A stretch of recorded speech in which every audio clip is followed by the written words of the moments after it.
Okay, so this is our first Sitcom Mission podcast, and we're with last year's Sitcom Mission winner, Adam Hannigan. He won with the script The Irish Goodbye. It's a lovely wave there. Thank you very much for that. For the listeners of you, Adam was waving just now. So yeah, tell us a bit about what the script was about.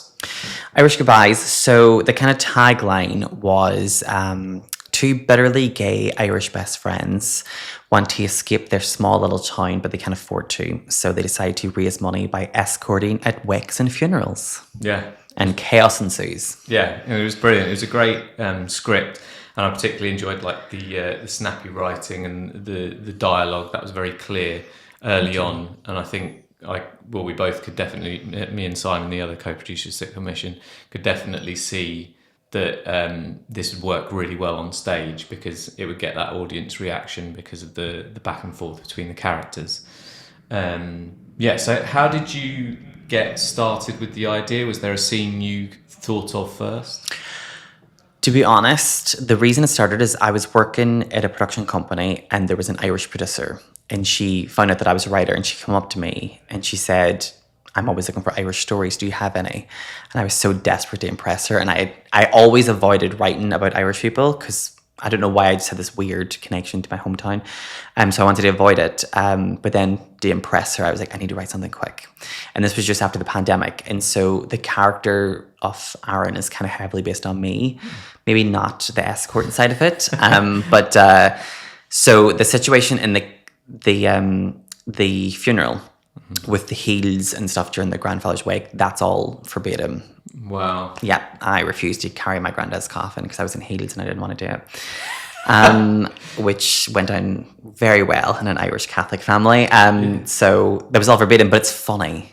Yeah. So I was like, I'm going to just really indulge in that kind of thing and just run with it. So that was the first idea that came to my head. The scene with the uncle. And then did it all quickly flow from there? Like, how long did it take to get you sort of a first draft?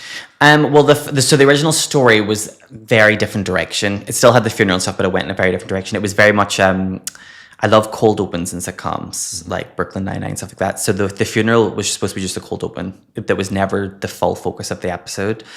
And then it went down a different tangent with a scene with someone from an escort. So I wrote that in about a couple of weeks. When I do have an idea, I move fast because I know the creative wave's not going to last. So I'm like, let's get this on paper, even if it's terrible. And then I kind of left it on a shelf for quite a while because I got her to read it. She gave great advice, but there was no direction. I think in my mind, I was like, she's going to make the show. This is it. I'm done. Yeah. And then obviously nothing came from it. And then I saw the application for Sitcom Mission. And obviously it was 15 minutes and this was more of like a half an hour. So I was like, how can I condense the story? So then I decided to focus on the funeral side, just as kind of like a peek through the curtain for these characters. And so because I had the story kind of told, it was kind of easy for me to condense it down. So it probably took me like a week or something for the first submission. Okay, right. So I guess my next question was to me, how did you avoid distraction? So is that part of the creative way, just like getting it down?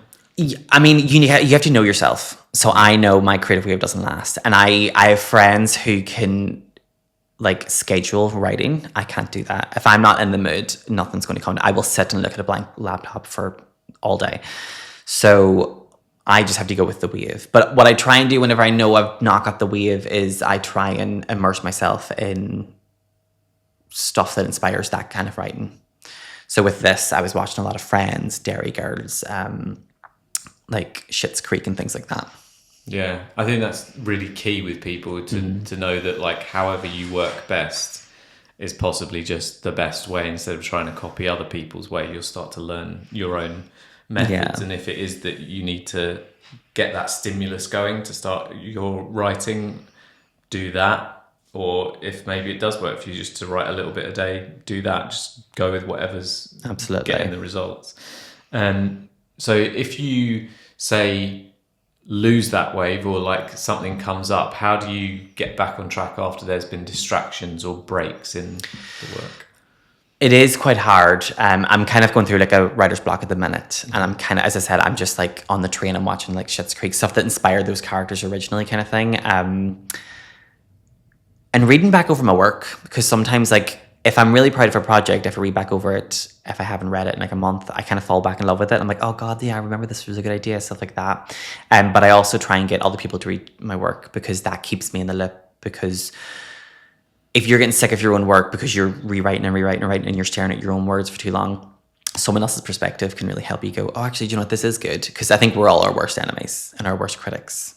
Yeah. So I get a lot of friends and people who I respect to read it and give me advice or opinions. And if they're enjoying it, then I know, okay, I'm hitting the audience, so I'm actually doing something good. So let's keep going, kind of thing like that. Yeah, I think a little bit of positive feedback can completely change your energy around it. So just, having... Absolutely negative, and I just quit the industry. I'm like, no, exactly, can't do it. Done. Yeah, but that makes a huge difference. Like, there's been a couple of times when I've been writing stuff and then suddenly you hand it to somebody and you're not sure and they say it's brilliant. You're like, okay, yeah, I'll write some more then. So how many drafts did you end up going through before you submitted it to Sitcom Mission? Or for the first time? Yeah, for the first time. I don't know. I mean, there was the first draft, and I edited that a few times before I gave it to the producer that I wanted to show it to. And then I think, again, I'm an actor from my background and I live with actors, so I do have the luxury of that. And the characters, Aaron and Ronan, are based off me and my best friend, and I live with him. Mm-hmm.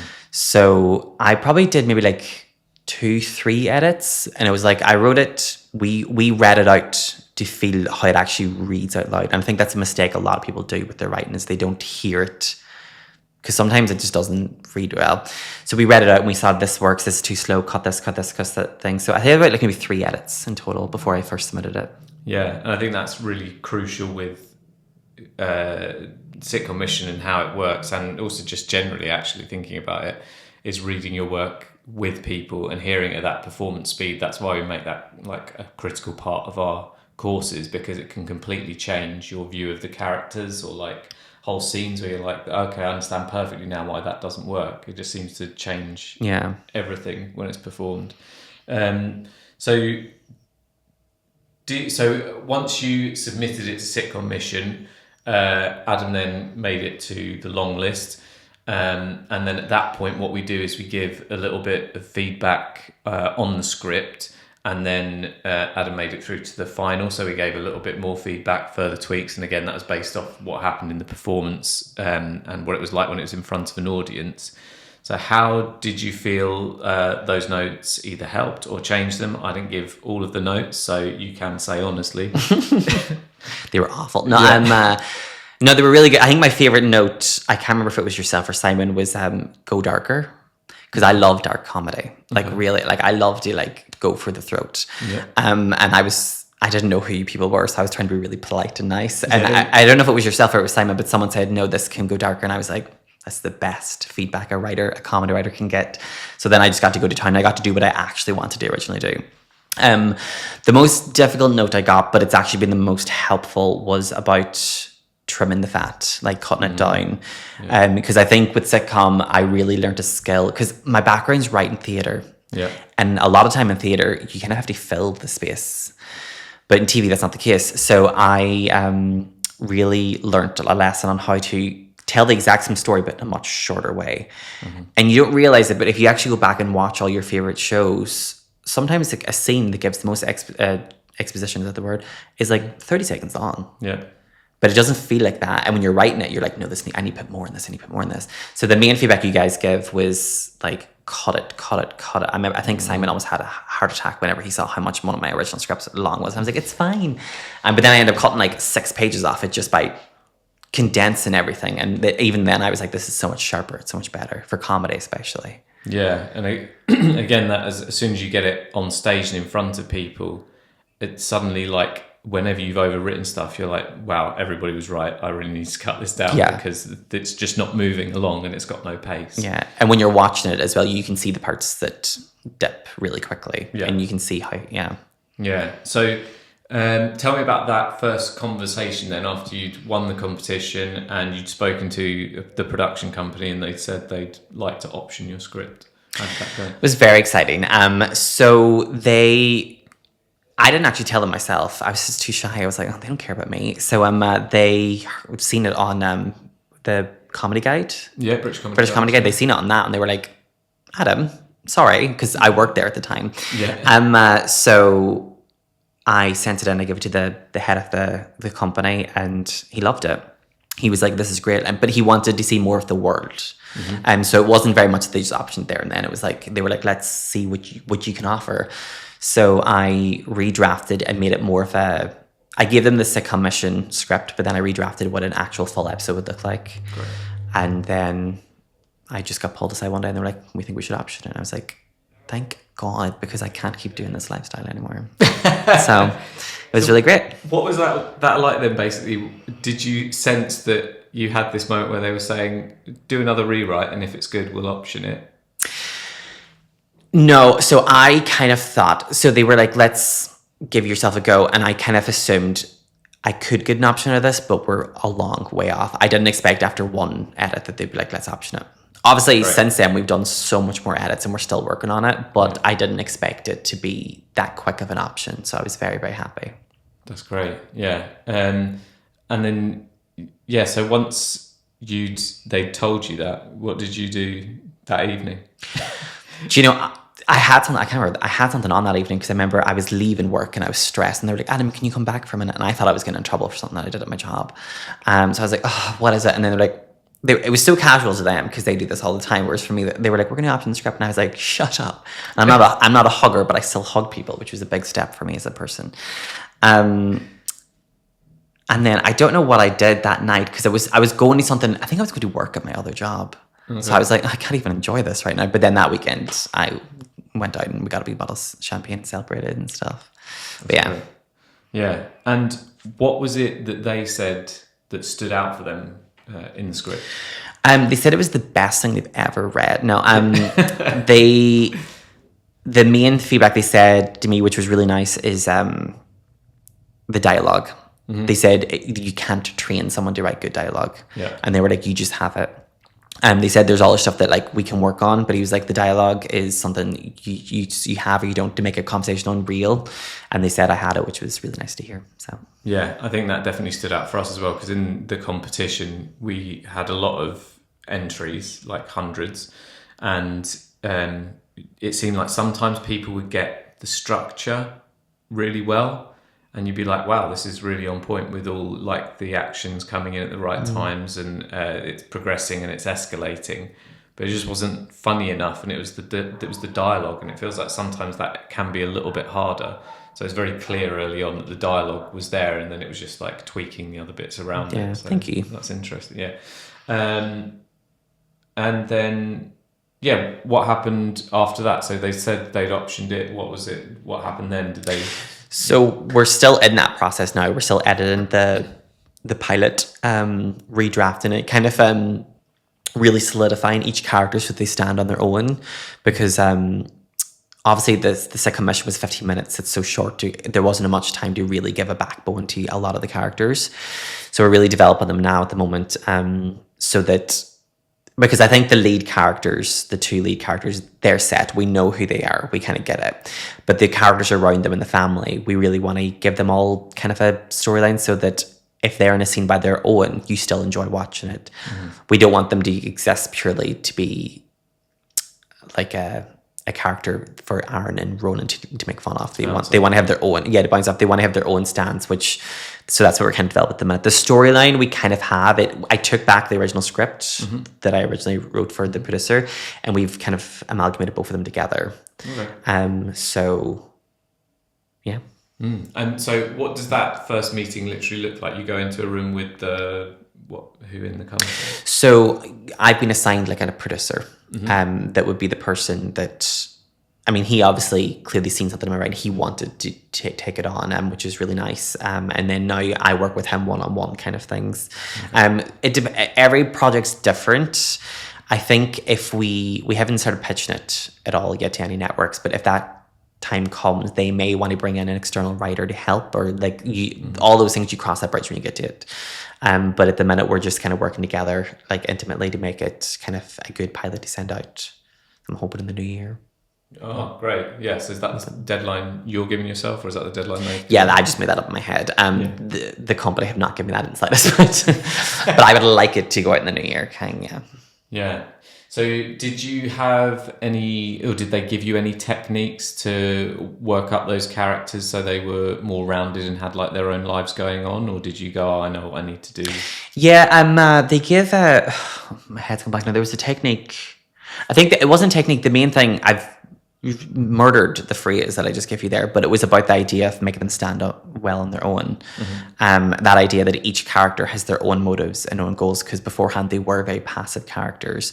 And so once I got that into my head, I was like, okay, well, what do I think this character's goals are, or what I think? So then I got to explore each character, and I kind of tried to approach it that like each character was the main character, even if they're not. So that I'm like, okay, well, what's the story from their point of view? What are they doing at this funeral? Because obviously Ronan and Aaron are escorts, but no one else is yet. So I needed to find, okay, what are they doing at this wake? Are they just crying in the corner, or why, kind of thing like that? So it was kind of about that, base building that. But then again, brought back to the sitcom thing was trimming it down. So that's kind of what I'm working at the minute, is really just trimming the fat, which is much harder when it's a longer episode, because there's so much more story to tell. And it's the pilot, so there's so much story that you have to set up to show that there's a future here with these characters. Yeah, exactly. So those two things are the main things, really. The structure was kind of there. We just moved some scenes around or tweaked some things, but it was pretty much there. The story was told. Although I will say it's probably quite different now than when you read it. Oh, but yeah. Interesting. I look forward to reading it at some point, or seeing it even when it comes out. So, yeah, that was really interesting. I think when you said that about making sure the characters had their own lives, so we knew that they could continue throughout the series, because that's one thing we look for in the competition, is having a story that clearly has series potential, and often that comes down to seeing like, oh, this character's actually got their whole storyline going on. They have just split up from their husband or whatever and are struggling with XYZ, so you can see that's going to become a storyline in the series. So that's really key to setting that up. And you also talked on our webinar about how from a comedy perspective as well, I can't remember what term you use, we often use like gross comic perspective, that you had to think of a way that each of the characters are going to be funny, like how are they going to be funny and bring their own comedy. What techniques did they get you to do around that, or how did you come up with the different ways each of the characters are going to be funny? So yeah, what we did with that, it wasn't necessarily a technique, it was just a suggestion, but I did it with my friends. Excuse me, was removing the names on the script, so you could see who really was making the joke, because I think it's kind of a given that the lead character is going to be making most of the jokes. So I was like, well, if I take that character away from the scene or their name, so you don't know who's saying it, do all the characters have that punchline themselves? So with the mum character, for example, in the original draft that I gave to the producers, it was very clear that her jokes were just setting up the main character, or she was the butt of the joke for the main character. So we're like, no, we need to give her something. So it was trial and error. I've done now, I think, 3 different potential episode storylines for her. Great. Just changing it, going, that works, maybe not this, maybe change that, which redrafts her entire storyline for the episode, but it doesn't. I'm quite good at making things fit. So her scenes are all the same. The structures of her scenes are the exact same. I just need to find what her motive is in each scene, which just changes a little bit, a few lines here and there. But it's crazy how like changing those little things. So like, let's say for example, one episode she was drunk, or one scene she was drunk. Tweak it to make her not drunk, but she's really angry. It just changes everything. So it's really small changes can actually impact so much with the character's development. Yeah. And do you go for like that broader sort of gross comic perspective where it's like she always has to be the most organized person in the room, or has to be like a certain way, or... Not so much that, because I feel like that's a long-term character thing. So I kind of go for more just situational stuff, because in my head I know who the character is, and ironically I do think she's quite like an organized person, and she's quite like head of the family kind of vibe. But so it's more about, in the sense of this funeral,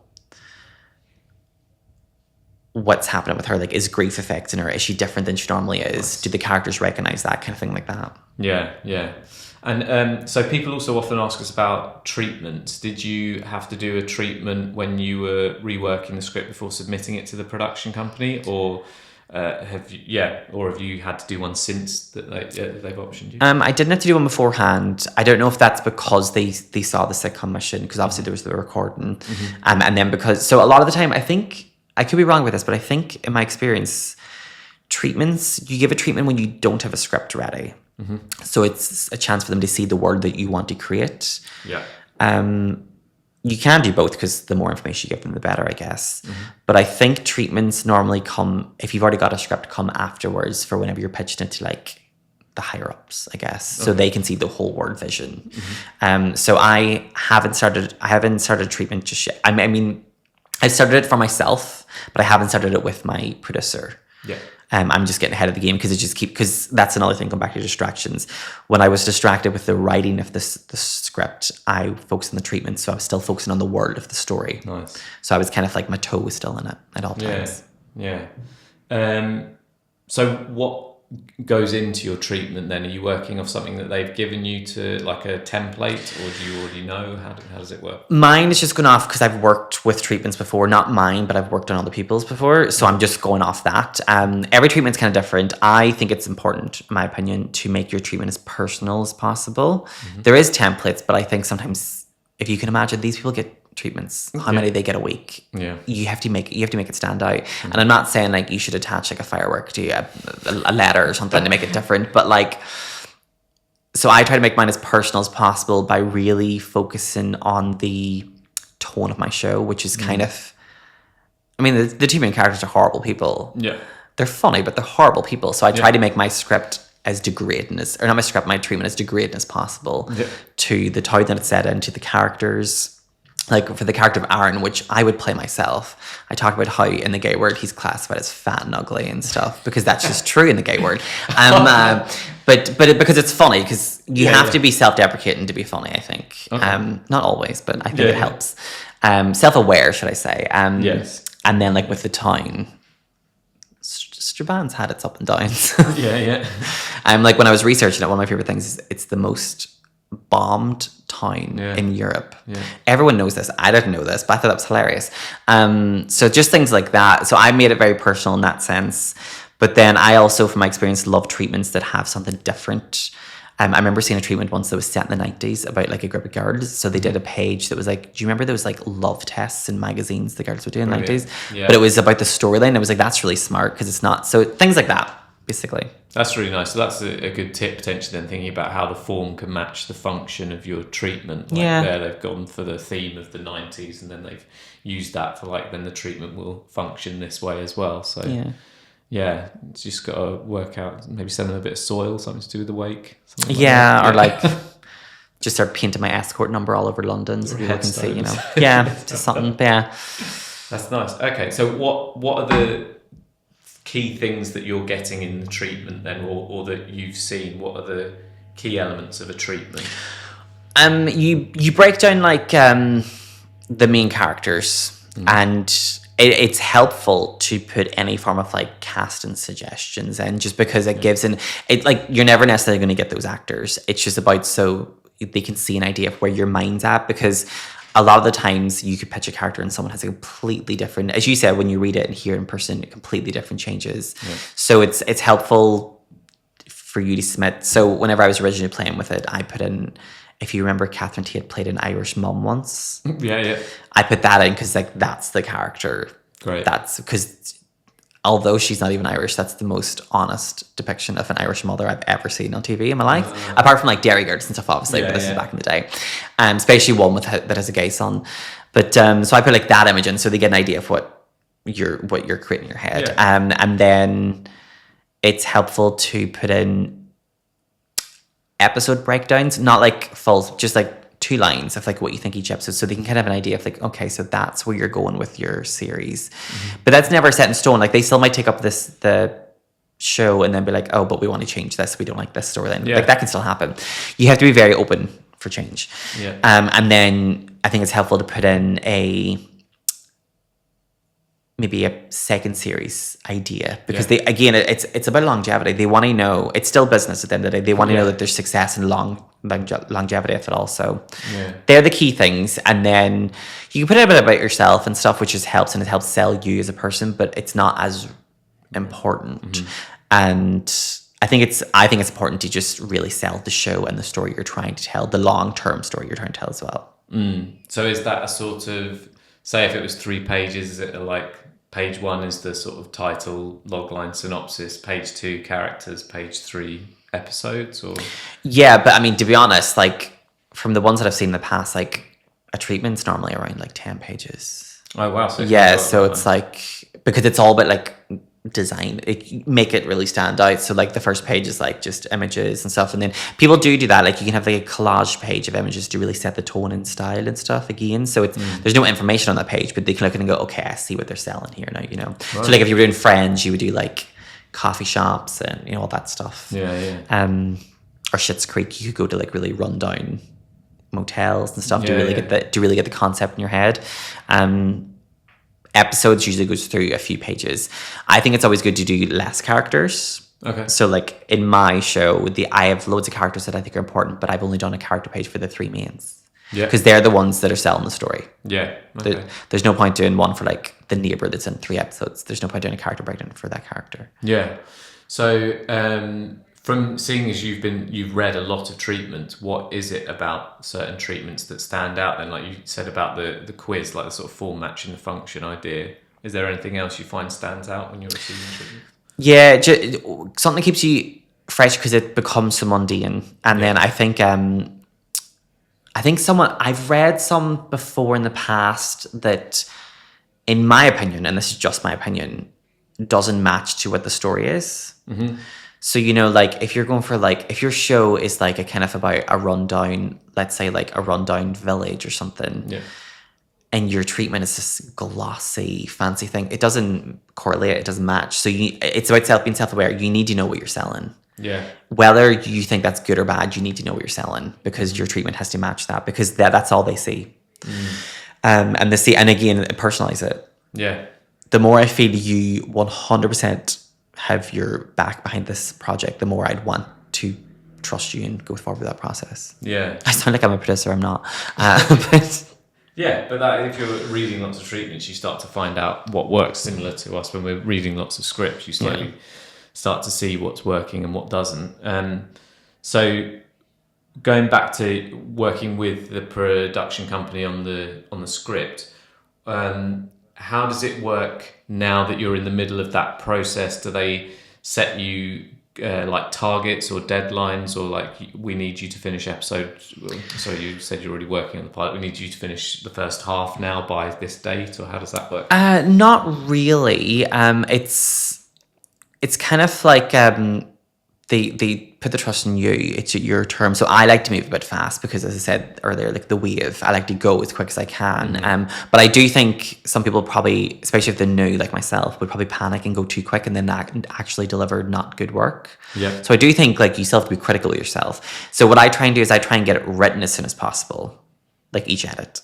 But then I'll take my time doing a reading night where I get loads of actors of my friends and to read it. We'll get a bottle of wine, we'll make it fun. Yeah. And then so for example, today I'm doing a Zoom with my friend who is giving me edits on the script. Right.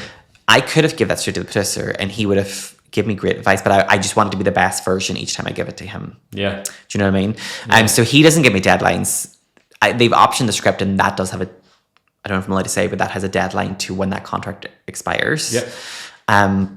But it's up to you really, is if you're a perfectionist or whatever kind of thing. But yeah, so you don't have to tell us the actual dates, but like from what you've seen, what the kind of lengths of time you are optioned for? I mean, it depends. It actually depends if the producer really trusts the project, because I know some projects that have been worked on for years and some few months. Because also sometimes a project's very black and white and they'll send it around to companies, and companies, it's just not what they're looking for. It's not that it's bad script, it's just not what they're looking for. And so you can either decide between the team, I'm guessing. I've never been involved in this, but to put it on the shelf or just to start fresh and cancel the project. So it just depends. It's also, the difficult thing is you could be working on the next best thing, and then the industry will change what they're looking for. Like a trend, yeah. And then your work's pointless. Or like you could be working on a project about maybe superheroes, and then the new Marvel film comes out, and they're not going to make yours because the Marvel film, it's that kind of thing as well. So that's why I like to move quick. Yeah. Because you never know what's around the corner. Yeah, that's a really good point. So yeah. Yeah. So what do you feel like you're learning the most right now as you're redrafting and working with the production? I'm learning what the industry's looking for, which is so helpful because as someone who's not really been in this side of the industry before, you don't know unless someone tells you. It's really hard to find it out yourself. Learning that, and I'm also learning, as I said earlier, like how to really critique my work and cut it down and like just be brutal to my own work. Not in a negative way, but it's like, okay, I don't need that. I can lose that because I try and keep everything in. Yeah. I try to make it as like most compact and gift as possible, but it's not needed. And kind of also the opposite of it, learning like what my guns are that I'm willing to stick to. Because there's been times that like someone might have said, oh, that's not a good idea. I'm like, you're wrong. I know that works well. Yeah. And I think the best time to show that was with Sitcom Mission, because there were some jokes that when my friends read it, they're like, I don't really get it. I was like, you have to hear it out loud. And then when we did it at the Sitcom and the actors read it, I was like, it's got the best laugh. Like it worked. Because you have to trust your gut sometimes. Yeah, I think sometimes as well that happened. Particularly, I could sense that with the pacing of the dialogue.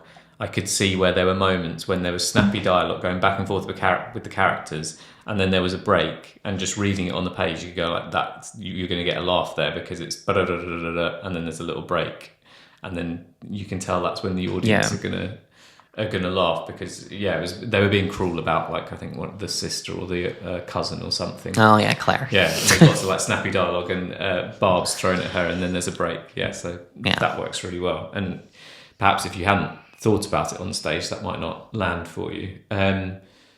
So you were saying what the industry are looking for right now. So from what you've learned from I suppose your time working on this and perhaps seeing other scripts and things, what do you find the industry's looking for at the moment? The last time I got any response on that was kind of like workplace comedies. All right. Which you'd think we would be done with. Yeah, because like we've had a lot of them, but apparently but I mean this is the UK as well. I can't speak for America. Yeah. Workplace comedies, I think. And then, because I remember being like, oh, none of my stuff matches that. Ensemble, I think not even workplace, ensemble things that are like location specific. So not even workplace, but like, do you know what I mean? Yeah. Because I had a theatre play that I was trying to like twist the truth. Be like, it works, it fits that, but it really didn't. Yeah. Because it was about a group of 6 friends, but they were all in one room the entire time. Right. So it was like, it is one location, but it was a bit of a dull location. It was like a living room. But so I think that, but I think at the minute it's really going to do dramedies. Dramedies, yeah. Yeah. I think people are really into that at the minute. They kind of want a bit of happiness to their comedy at the minute. I don't know if that's a reflection on like the way the world is right now or anything, but it probably is. Maybe. I mean, it seems like there's definitely a shift towards like murder and crime because there are a lot of comedies out there. That exactly, like Bad Sisters and stuff like that. You know, I mean, I love that stuff, but I think we have slightly moved away from like the just slapstick, in your face, 20-minute situational comedies kind of thing. Yeah, I think there's that shift to true crime. Like everybody's really intrigued by true crime. Yeah. So yeah. What we kind of covered that one. So I was going to ask what are the biggest challenges of working on the script, but is there anything else you haven't said that you're finding particularly difficult? My biggest challenge at the minute is just writer's block. It's not writer's block. The notes are really doable and they're all valid and great notes. It's just I've been focusing too much on the script, so I've gone like numb. Do you know what I mean? Yeah. Which is why I'm doing something with my friend to read through it because I'm hearing an external opinion, because at this point in my opinion I'm like, I've reread the script like 20 times. I'm so dead behind the eyes with it now, so but that happens, you have to push through. One thing I've noticed as well actually with work, it's quite a benefit working with Sitcom Mission, is when you're reading a lot of other people's scripts, it helps you almost be harsher with your own writing because you think, well, I don't understand what's happening yet. and then you read yours and go, well, I've made exactly the same mistake here. Yeah. It's not coming in quick enough, like where we are and what's happening. So you had or have a writing agent before you got your script optioned. Did you feel like you need a writing agent to get those contacts and have your scripts optioned and that sort of thing? Honestly, yes. And I know that's not the answer everyone wants to hear. Right. But yeah, I couldn't get any doors open beforehand. And then I just by luck got a writer's agent. I actually no longer have one. There was no bad blood. He was also an actor, and he's decided to go back to being an actor like full time. So I'm now looking for representation. But even that can Did be. you get that? Yeah, please, anyone. I will take anyone. There's an option script ready to go. Yeah. And the company that my script's with at the moment are really helped me try and find one, because even they can't progress unless I have a writer's agent. Like it's not like a law, but it protects them legally. I get it. It's all business. I get it. Well, they need to negotiate with somebody else. Yeah, but even with that, because with my agent, whenever I signed the option contract, it was all my decision. Mm-hmm. He was like, I would go for a better deal, but I was like, no. Like, I know this is a good deal, and I'm also new to the new to the industry. You have to play the cards right. Yeah. And he was like, okay, cool. So it was still all my negotiation and my decisions, but it's for legality. So I'm at the minute looking for representation to move forward with this script. But from working in production companies as well, I just know that they just won't. It's very, very rare, unless you have some type of background already. Like if you're a stand-up comedian, you don't need to have an agent because they know you've got a following and stuff. But yeah, you need to have an agent. Okay. And it's really difficult. So how did you find your first agent, and how are you now going about finding a new agent? Do you want me to say it on the podcast, how I found my first agent? That's absolutely fine. Nothing bad, but I found him on Grindr, classy. Right. He advertised that he was an agent, and I was like, hello, this is not what Grindr's for, but could you please represent me? Yeah. And he was like, send me your work. So I sent him the sitcom mission, and I sent him the play that I did. And he was like, okay, I'll take you on board. So very unconventional, but you have to do what you got to do, guys, if you want to be successful. Yeah. Well, there you go. Yeah. It's so often that you find there's other routes. Yeah. That will help you get through. So yeah, it's finding those ways through and utilizing them. So now, what are you back on Grindr to look for? Only on Grindr, trying to find them. No, so what I'm doing now is, thankfully, because most agents say that they won't look at work unless you're like there's a producer behind you. Okay. So obviously I have a producer behind me now. Yeah. Even that's still difficult because agents are just not taking on anyone these days. So my agent, bless him, or my producer, bless him, is working overtime to try and get me an agent. Wow. But what I do know is a lot of producers will still give your script a chance and read it. Yeah. So I would recommend, if you do it the right way, don't email into the reception of a production company. That email will be deleted. Oh, right. Okay. I can't say that, but I just can't. I would never have done it. I'm not saying in any production company I've worked have done that, but I just don't think they're going to read it that way. Yeah. If you do it the right ways, you approach them in the right proper way, and you've got a genuine idea, they will give it a read. And if they like it, they will try and help you get an agent because they want to take your project. Yeah. Do you know what I mean? Yeah. They want, because it's their success as much as it is yours. So they will really try and help. And I know that from a few production companies, not even ones that I've worked for or anything, because I've got friends who are producers and stuff, and they've said, I actually read every script that comes through my desk if it's genuinely to me. Because also it's like when you mass email, no one likes that because it becomes less personal. It means you haven't actually contacted them to go, hi, I think you're a great producer and here's why. If you just mass it, there's no connection. So when you're emailing production companies, are you saying you should find like a producer who's producing the kind of work that your writing is and directly target them? I think so. Like whenever with Sitcom Mission, I try to invite some people, and that's what I did. I try to find people who I think are actually going to enjoy my story. Yeah. Because like, yes, you go to the biggest producer in the UK right now, but they're busy, they're booked and blessed. Yeah. And unless you really think what you're giving them is something unique. So I try to personalize it. For like my kind of writing, I was looking at producers that worked on things like Big Boys or, Dairy Guards, but obviously that's a lot of Belfast based, so over here wasn't too a thing. But things like that, like shows that actually kind of do the work that I want to tell, because they're going to be the ones that are interested. Yeah.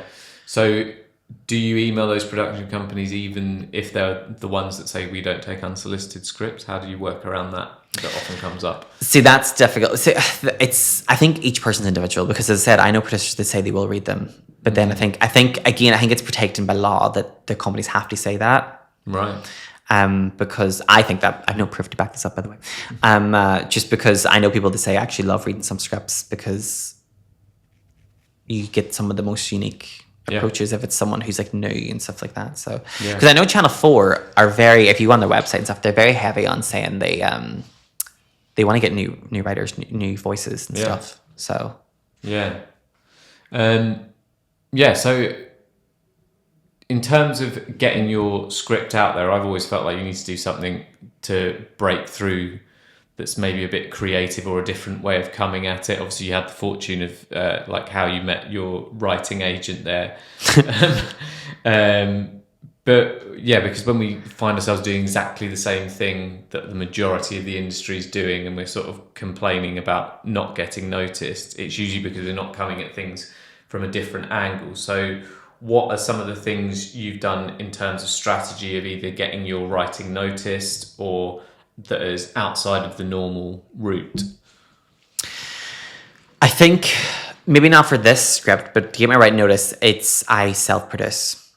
Honestly, if you're not getting someone who's going to push your writing, push it yourself. So that's why I did a lot of theater, because even if it's not like the long-term direction I want to take my writing, it gets my style of writing in people's faces. Yep. So I started my own theatre company, and we did all the fringes and stuff, and we just constantly invite people. And then I also self-published my play so that I can physically give someone it just looks better when it's professionally published, and give someone my writing and go, look, this is a piece of work that actually exists out there legally and stuff.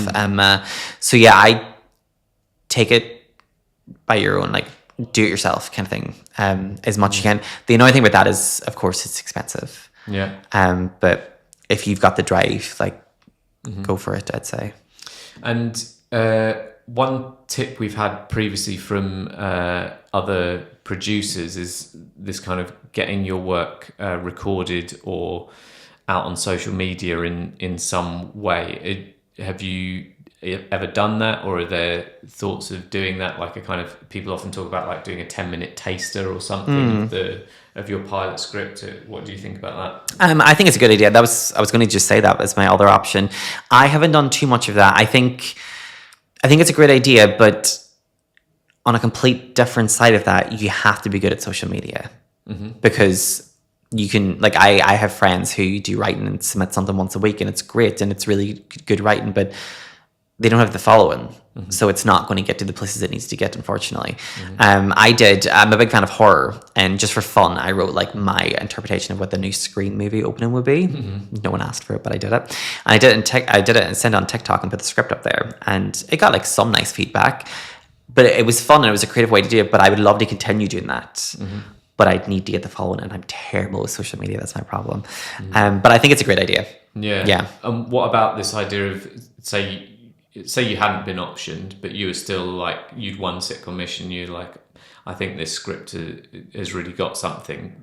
What about this 10-minute teaser idea or like taster of the scripts? Do you think it's worthwhile people doing that? Yeah, the option that I thought I was going to do, if not came through, is I was going to try and film it.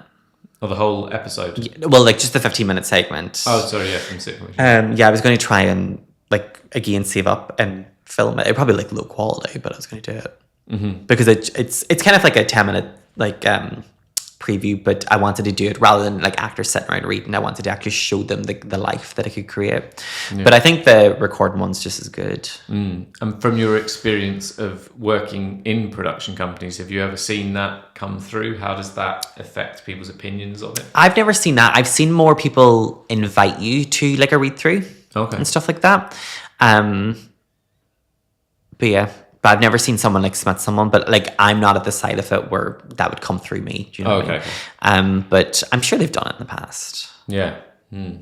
I guess it depends on the producer, because like I know visually I'm more attracted to things. So if I was a producer and someone sent me a full script, or if someone sent me a 10-minute video of the script being performed, I'd probably watch the video. Yeah, I think I'm certainly the same. It seems like we hear that quite a lot actually from various producers, that it's fun to receive something that they can see and they can get a truer sense of the world. I think sometimes I have seen it go slightly the opposite way sometimes, when the script's really good and then they've sent something through and it's been like, oh, this is the quality perhaps isn't quite there, or they've not cast it. Yeah, and that's very, very important. Yeah, that's what I was so scared with the Sitcom mission, because I had no control of the casting. Yes, I was terrified. Yeah, because I knew Irish dialect is so specific. Yeah, and I was like, if they get some random, really posh British guy, this will not read well in the slightest. Yeah. Well, yeah. I'm glad that seemed to work out at least. But no, you did really well. Thank you. Yeah. So, how many sitcom pilots have you written prior to this one? Kind of two. I wrote one that I ended up filming as a pilot for a web series, but then the pandemic happened directly afterwards, so nothing's ever come from that. And I'm still angry about it to this day, because it was based on true events, and then an Australian show came out after the pandemic that was like the exact same storyline. And obviously they didn't see my idea, but I will die on this hill and say that they did. And then I wrote a film script once. It was kind of more just for myself, to challenge myself. And then I wrote like a comedy pilot adaptation of that for TV. And then, three. The only other thing is my show Game Night, the play that I did, that's published. I started doing a pilot episode for that, as if it was going to be a 6-episode TV show. Nice. And one day, hopefully it will still. Yeah. So you recorded Game Night, sorry, did you say? We have a staged recording of it. Oh, okay. Of the 2-act show, like quite relatively high quality. And then I published the script as well. I self-published the script. Nice. And so with that, obviously you've written stuff before, you're writing stuff now, and you've got a job and other life things going on. How do you fit that in around your writing around other life commitments? I mean, people always ask that. I think I probably don't have a great answer for that, because I don't like to do a lot of things in my free time. I'm not very sociable. I hate people. So I kind of just make it work, I guess. But I think that's the difference between, like, I don't know if you know yourself, it's more common in the acting world, but you know people that act, but they don't want to be an actor. They just act because it's a bit of fun. Oh, right. Yeah. I think like you have to have a genuine passion for writing, because it's very time consuming and quite soul destroying sometimes. So I think like if you have the passion, you just make it work. Yeah. You prioritize it. It's not something that you'll get around to doing. It's something you plan to do. Yeah. I think it can be quite lonely sometimes as well if you're not like getting feedback. Do you ever work with people? I suppose you've got your housemates or whoever. I've never worked with people like on a story together. That's a lie. I started doing a book over the pandemic with my friend, but again it was still quite separated because we have such different styles of writing, so we just had to do a chapter each, because it was a completion of small stories. So we kind of were independently working together, if that makes sense. But I do think it's important, even if you're just getting actors outside, I think it's important to give them a say in the story, only because you're one mind. And it doesn't mean that you haven't told the story then, but like with my play Game Night, there's a lot of the dialogue that the actors came up with themselves, because I created a character and then they help bring it to life. So I think it's important to let other people have their say on stuff like that. You can still say no, of course, and I've said no a lot of times to some of the ideas that people have given me, but I think you have to be open-minded to what other people think. So getting this option, from your experience, what are the key things that you would recommend to people now, having gone through this process, to stand out and get picked up by a production company?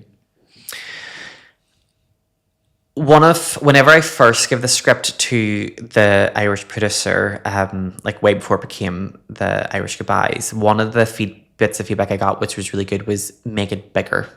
Okay. If it's your one shot to tell a story, make it bigger. Because I always thought actually making it too big would be crazy. So there was originally a scene in it where they're in the backseat of a car doing things that they shouldn't be doing in the backseat of a public car, and something happens.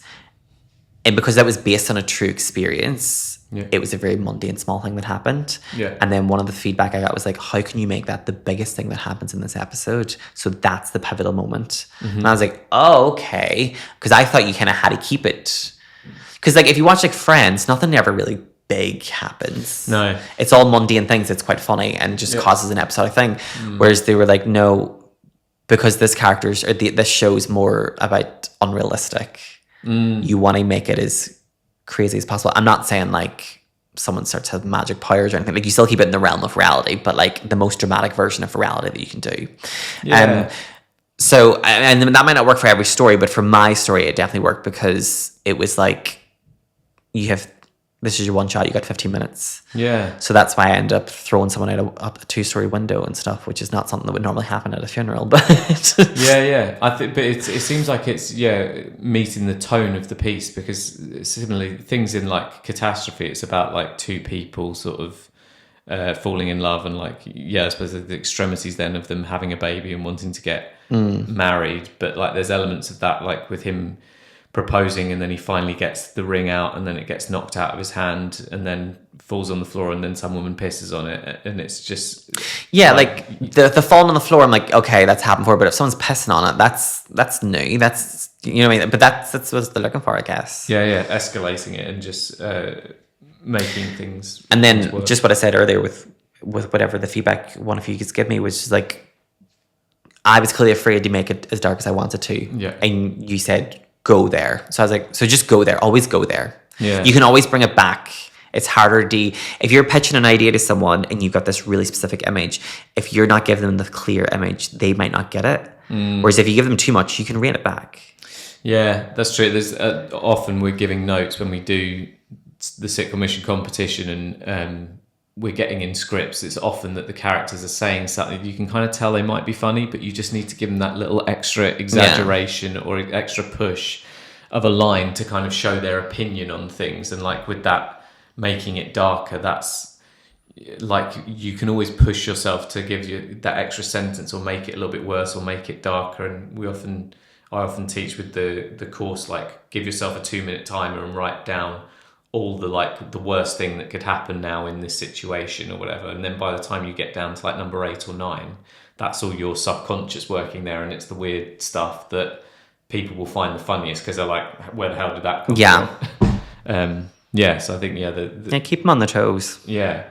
And so have you got more ideas that you're working on, like other script ideas, or where are you now with this? I'm working on 2 projects at the minute. I'm working on this one, and then I'm working on a horror novel. Okay. Actually, another episode. During the pandemic, I wrote that as a series. Okay. I wrote it as a TV series. I wrote 8 episodes. First draft of the 8 episodes, but I decided I think the best way to get an audience or to get a following for that before I pitch it as a proper TV show is to self-publish it as a book so that the full story is there for someone to read. Okay. Kind of the idea of like the treatment, you want to give them the full story. I can physically give them the full story now. Nice, yeah. So it's very camp, queer, slasher, horror novel I'm working on at the minute. So that's what I'm doing. I don't like to do too much at once. I know there's some really talented writers out there that have like 5 stories on the go. Yeah. I can't do that. I like to give 100%. So even at the minute, I'm either working on this project or I completely put it on hold and focus on horror, and I'll just flip my personality between the 2 of them. Yeah. So with that, is that because you wouldn't mind which would you take if you were being offered, like, you can be a novelist or you can have your show on TV? I do TV. I prefer script writing. Okay. Even as I said, the novel started off as a script. And in regards to novels, it's very dialogue heavy. I'm purely doing it because I want the challenge for myself as a writer. I've never done a novel before. It's very hard. I wouldn't recommend it. Yeah. I'm not enjoying it.